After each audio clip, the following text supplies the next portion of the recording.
Ayan po mga kabayan, continue tayo kasi kanina nga naharang tayo dito sa bata. So tawid tayo mga kabayan kasi meron tayong pupuntahan doon. Buti na lang itong mga bato hindi madulas, hindi nakakatakot. Ayun o, magaspang. Ang sarap tawiran kasi yung iba ay delikado, madulas. O, hinubad ko na yung medyas ko kasi mabasa. Tapos wala akong extra slipper. Isa lang. Akala ko madulas kasi kung madulas delikado. Agoy.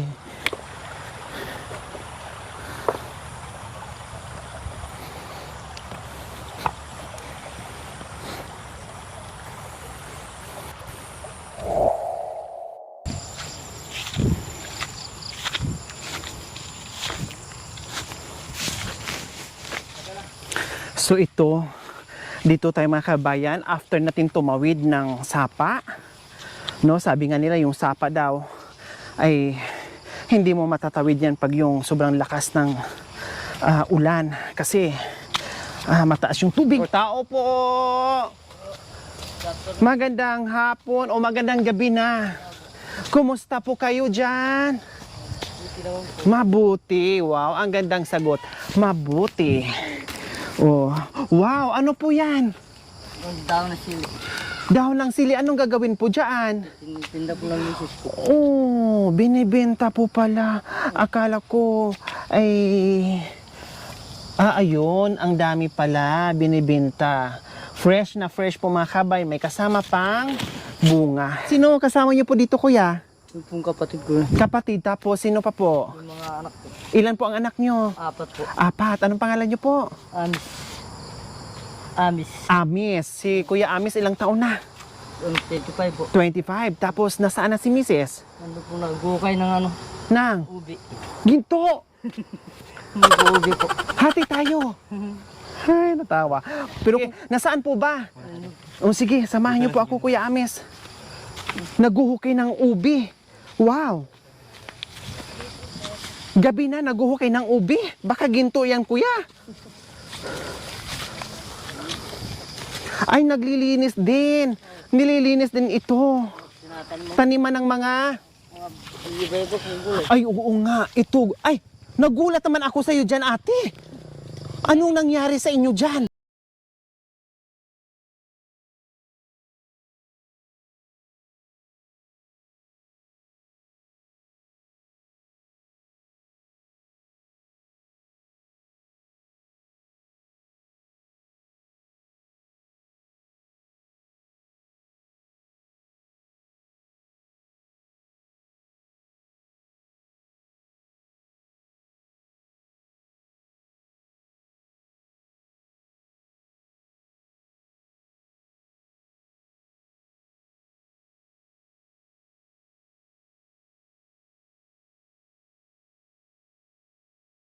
Ulay.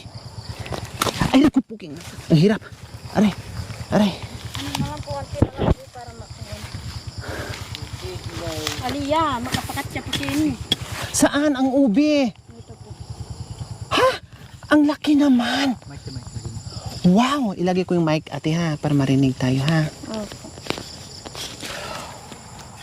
Wow. Oh, wow, ang laki. Grabe. Kaya pala ang laki ng ng butas. Ay, naano na yung ano. Kailangan buo ang pagkuha nyo dyan, ate. Apo. Anong pangalan nyo? Jenny po. Si Jenny. Ate Jenny, pahirapan yung pahirapan yung pagkuha ng ubi. Ang laki o ilang dangkal. Hindi O ko tapos, po sana anuin kasi pag Pasko po sana, ibenta po sana. o tapos, Pabibili po ng ano. Wala po pang bili ng ano. Nagkalap po ako ng daw ng sili kanina, unti lang po. Kaso inano ko na po to para may kasama po. oh, sad naman. Biro niya makabayan, hindi pa sana niya harvestin yan. Kasi, i-prepare niya sa Pasko para meron siyang pangbili ng kahit ano. Dahil alam naman natin ang culture ng Filipino. Ano na po yung bigas? 58 na po eh. 58. Napilitan kayong kunin yan kasi ibebenta nyo pambili ng... Ano po, kape, tsaka ulam. Kung anong gusto namin pong ulam. O pwede bang, halimbawa kung ibalik natin yan, wag natin ituloy, pwede? Pwede po. Hindi siya mamamatay? Hindi siya masisira? Ewan ko po. Sugatan na. Nasugatan na po yung ano yun. Natanggal na ba yung... Alisin ko po to, ito itanim ko po to. Uli, ibalik ko po tong ano niya, itong ulo. Ibig kong sabihin sana, kung pwede lang sana na kailang nagalaw muna at naputol mo na yung mga ibang ugat dyan, kung paumpisa lang sana bago kita na nakita, no? Pwede pa sana ipabalik ko sa'yo. Kasi parang nandoon yung hinayang mo na ayaw mo sanang alisin. Kailang walang-wala kayo, kaya kailangan mong alisin para may pambili ka ng pagkain para merong kasama yung daon ng sili pambinta nyo. Pagpili ng sabon, marami yung garnat ko. Ayun, marami. Kailang hindi na pwede. Harangan sana kita na huwag na ituloy. Pero sobrang lalim na, oh. Diba? Sobrang lalim na yung nahukay nyo. Ayan na siya, oh, ang laki. Pwede ba? O sige, kunin nyo na lang po. Kasi sayang, kaysa hindi mapakinabangan. Ay ko, ang dami pa. Yan pa po yung isa, tsaka yung isa doon. Uhukayin mo din. Opo. Kahit na gabi ay ukayin ko po. Bakit? Siyempre wala ka po pambili ng ano, yung... Magkano babenta niyan? Magkano ba isang ganyan? Ewan ko po, ngayon lang po ako magbebenta po. Ewan ko po. Hindi mo alam yung presyo. Hindi po. Pero nagtindaw na po ako sa isukwentang ano po. Isang? Pero dito po sa amin, hindi ko alam kung magkano bibili nila po sa amin. Mura lang yun. Ilang buwan na kaya yan, Ate Jane? Ano po, pumunta po. Ay, ang daming langgam. Marami po lang ano dyan. Langgam. Yung sanang ano, pag ukay dito ko aukayin. Ito po yung laman niya. Pati yung baby mo. Hello, B. Anak mo to? Opo. Bunso? Hindi po. Ah. Ayun po yung buso ko na yung maliit. Ah. Tatlong po. Tatlong Talagang sinasamahan ka niya. Ilang araw mo na yan hinukay-hukay? Kanina lang po. Ngayon lang. Ang tiyaga ni ate, mga kabayan. Biro niyo po, oh. Grabe yung hukay ni ate as in. Ayun, hala. Sayang. Wow. Ang sarap niyan. Fresh. Pero kahit naputol po, pwedeng bilhin po yan. Oo, kasi hindi naman basta-basta masira yan. Saka pure yan. Ang gulay, tama? Anong itatanim dyan, ate? Itanim ko po daw na sili. Pero nag-aanap po ako ng anong bilhin. Hindi ito. Anong itanim dito? Anong... Pambini. Putulin siya. Pero pag bebenta mo, kunin nila po to. Yung ulo po. Ibinta nila? Or ibalik sa inyo? Hindi po, tanim nila po. Ay, itanim din nila. Parang ang dami nila. Mayroon pa? Malaki pa. Ilan ba yan? Tatlo po. Ito po. Grabe, oh. Ay, ayun, wala na siyang ano. Siguro meron dyan, nakasanga lang. Ganito pala mga kabayan. Ako taga-bundok, pero ako, ngayon lang ako nakakita ng ganito pala kahaba at kalaki yung ubi. No? Lam, sige. Huwag ka na mangamba na maputol yan. Anong oras na? Baka mamaya abutin ka pa ng alas 12 ng gabi bago mo makuha ng buo yan. Hindi, kahit na magabihan po ko, Wala pa. sabi ng asawa ko, benta mo dito. Kahit gabihin. Opo. Mm. Dapat sa Pasko mo pa. Ang nangyari, Benta po sana ng Pasko. Kaso, wala na, hindi na aabot yung budget sa Pasko. nangangailangan po yung mga bata. Tama. Walang ulam. Eh, nagtrabaho po yung asawa ko, wala pa po sweldo, hindi pa po binigay. Diyos ko, hindi na abot ni ate, oh. Oh, ang hirap na talaga. Para ka nang naghukay ng ginto, nagmimina, o kaya gumagawa ng puso. Ang hirap po to. Pero mahal po ko yung simubi, sabi nila po. Pero grabe yung tiyaga. Mahal ang ubi pero binibili lang sa iyo ng 50 per kilo. Diyos ko. Tapos pag dito mo ibenta, hindi pa alam kung magkano, bahala na kung magkano ibigay. Kahit na magkano, pwede na po. Kawawa naman. Makukuha to, malaki pa yung nasa baba.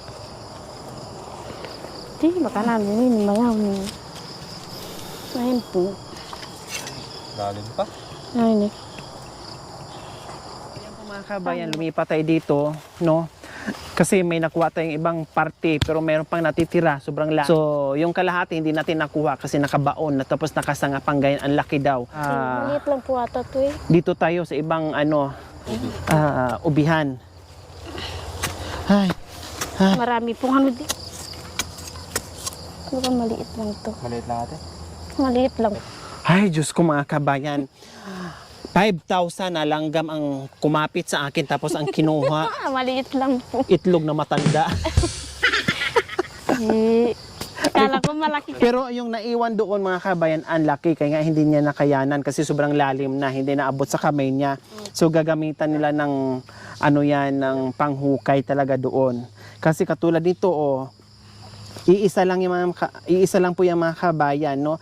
Naganda bali-bali na dahil hindi talaga kakayanin. So ayan, no, may nakuha na tayo. O yan, magkano yan? Magkano yan? Ewan ko po. Hindi pag ibininta nyo doon, magkano ang bili nila? Hindi namin bebeta pag unti lang pong ganito. Hindi nyo na. Damihan namin po. Damihan ko po. O paano yan pag ganyan? Gusto ko po mahukay ko lang po yung Iba? Iba po. Sige. Para marami. Hukayin mo bukas lahat yon. Ganon. Hindi ko na dadalhin yan, ha? Opo. Kasi para idagdag mo doon sa mahuhukay mo. No? Pambili daw niya ng bigas, kape, asukal. Sabi ng asawa niya, sige hukayin mo na kahit magkano ang benta mo dyan, kahit magkano bili niya dyan. Basta ang importante, makabili tayo ng kape. Yung iba, wag na lang niya hukayin. Yun na lang yung iniwan niya kanina na malaki, yun na lang ituloy niya. Pwede na lang nila siguro niyang i-gulay-gulay na lang, no? Kasi meron tayong surprise sa kanila. Dahil yung kailangan nila na kung bakit hinukay nila yan, no, ay titinan natin kung maibibigay natin sa kanila para ma-save yung ibang ube para aabot pa ng Disyembre. Dahil culture ng Filipino, pag sapit ng Pasko at New Year, kahit papaano ay merong umuusok at umaamoy at kinakain kasama ang buong pamilya. Tama? Salamat po. Okay. Kuya Amis and Ate Jenny po. Jenny, meron kaming surprise sa inyo. Ilang taon ka ngayon? 31 po. 31. Ilang taon ka nag-asawa? 15 po. 15 years old. Opo. Ilang taon na yung panganay mo ngayon? Ewan ko po ko 31 po. Kayo po magbilang po. Ano po? August 29 po. 1992 po. 1992, 16. 15 ka nag-asawa. Ilang taon ka nanganak sa panganay mo? Nakalimutan ko na po. Isang taon lang nanganak ka na kaagad pagka 16 mo? Opo. 16, 17, 18, 19, 20, 21, 22, 23, 24, 25, 6, 7, 8, 9, 30, 31. 15 years old na rin yung anak mo or 14 years old? 14 po. 14 ang Grade 5 na panganay. 14 years old. Grade 5 na po. Tapos si kuya, ilang taon nun? 30 po. Ayan, Kuya Ames and Ate Jane, meron ng bigas at assorted groceries. Marami po salamat. Ayan. Marami po salamat sa inyo kay Lord po. Sa Panginoon po. Di ba? Sabi nyo, pambili nyo ng bigas. Maraming salamat po. Oh. Kaya po, kaninong isang araw po na ako, ay niya wala na naman bigas, sabi ko sa asawa ko. Hindi, magtrabaho muna ako, sabi niya po. Unti na lang po yung bigas namin po. Kaya gusto ko po ako nang magtatanim kahit na anong gulay po. Yung ibang ubi nyo doon, itutuloy mo pa ba? Huhukayin mo pa yung iba?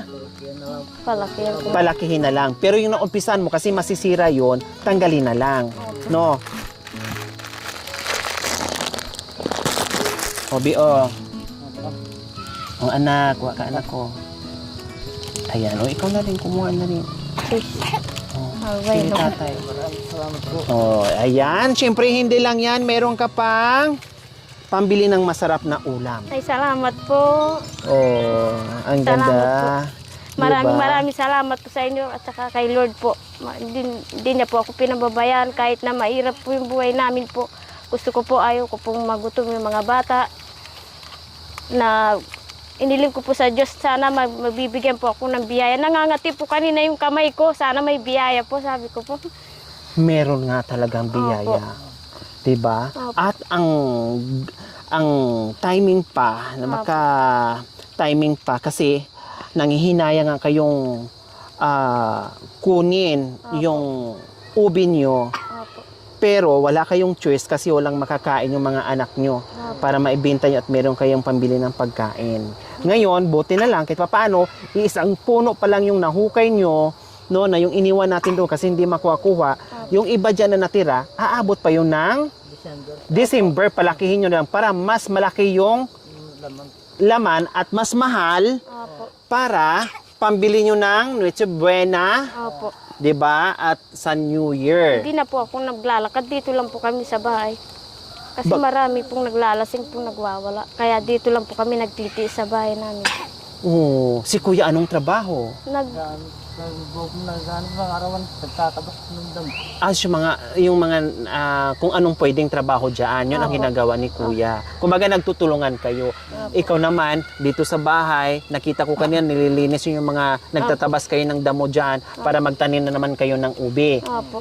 Wow. Kahit na po ganyan pong bahay ko, gusto ko po malinis po yung paligid. Nakita ko naman talaga na malinis kahit gabi na, pero ang linis-linis ng bahay mo kahit nandito kayo sa ilalim ng mga punong kahoy na ang daming punong kahoy, Opo. no? Pero napakalinis at masipag magtanim.